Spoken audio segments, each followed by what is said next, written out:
Sebenarnya, Zahra tidak sampai hati membuatkan rendang keong untuk memenuhi permintaan dari anak-anaknya. Tapi, mau bagaimana lagi?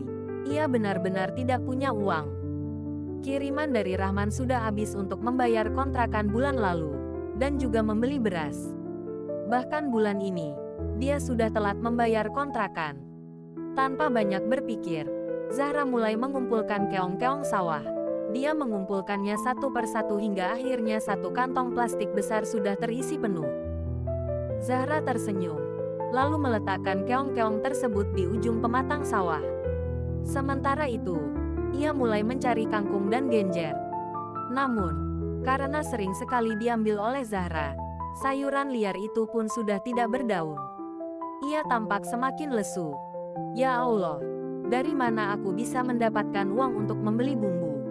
Mana mungkin membuat rendang tanpa bumbu? Keluh Zahra. Tiba-tiba, si pemilik sawah mendekat ke arah Zahra yang tengah duduk di ujung pematang sawah, tepatnya di depan sungai yang mengalir jernih. "Ara, kamu sedang ngapain di sana?" ujar Romlah, si pemilik sawah sekaligus tetangga dan sahabat karibnya. Zahra bergegas bangkit dari tempat duduknya, lalu menyambut Romlah yang tengah berjalan tergopoh-gopoh ke arahnya. "Aku sedang istirahat sebentar, Rom.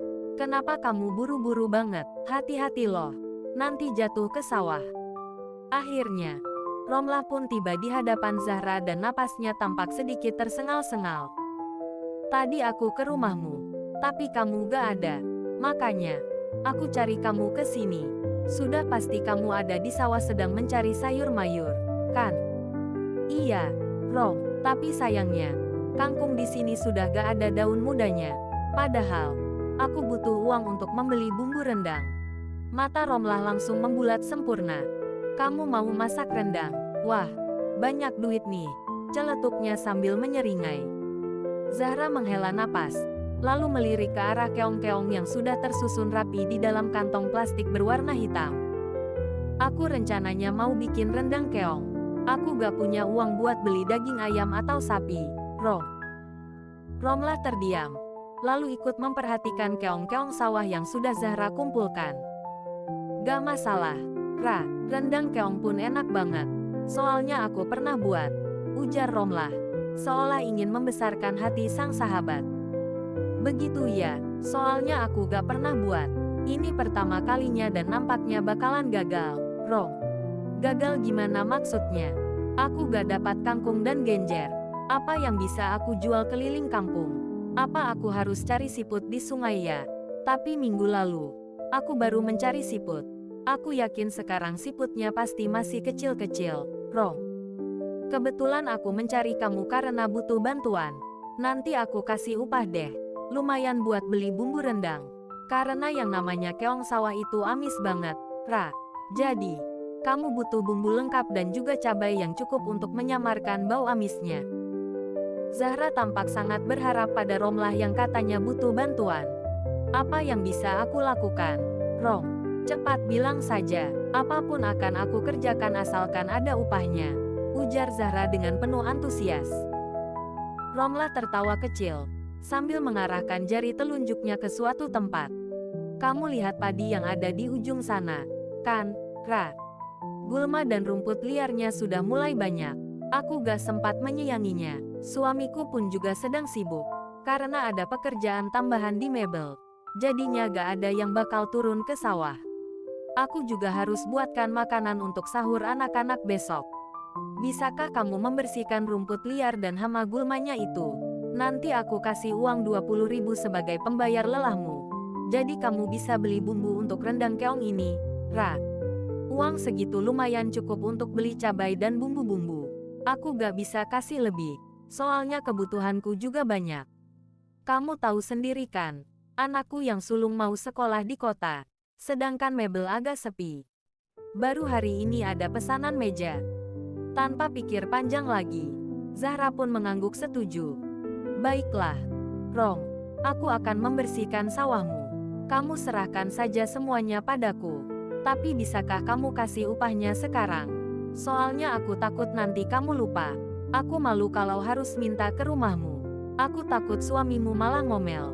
Kamu tahu sendiri kan gimana wataknya. Romlah pun mengangguk. Jelas, dia tahu bagaimana watak Usman, suaminya. Pria itu emosian, darah tinggi, dan suka marah-marah tak jelas.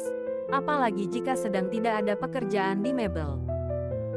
Hari ini, Usman memerintahkan Romlah untuk membersihkan sawah, sedangkan dia bekerja di mebel. Makanya, Romlah terpaksa meminta bantuan dari Zahra daripada dia kena omel. Dengan perlahan-lahan, Romlah mengeluarkan uang 20.000 dari dalam dompetnya. Lalu ia serahkan kepada Zahra. Ini, Ra, upah untuk kamu. Tapi jangan sampai gak selesai sebelum maghrib ya. Aku takut Bang Usman datang ke sawah dan memeriksa hasil pekerjaanku. Bisa-bisa aku habis kena omel. Padahal, kita sudah mau masuk bulan puasa. Seharusnya mah adem ayem, ya kan? Kamu tenang saja. Serahkan semuanya padaku. Rom, angguk Zahra. Akhirnya, Romlah pun berlalu dari hadapan sahabat karibnya itu. Dengan semangat 45, Zahra pun mengangkat celananya, menyingsingkan lengan baju, lalu mulai mencelupkan diri ke dalam lumpur. Ternyata, sawah bagian ujung yang dimintai oleh Romlah untuk dibersihkan memiliki kedalaman lumpur yang lumayan, bahkan hingga melebihi pinggang Zahra. Namun, tidak ada yang bisa ia lakukan selain mengerjakan semua itu. Cukup lama juga Zahra berputar dengan rumput dan hama gulma yang ada di sawah Romlah. Hingga 1,5 jam kemudian dia sudah selesai dengan pekerjaannya.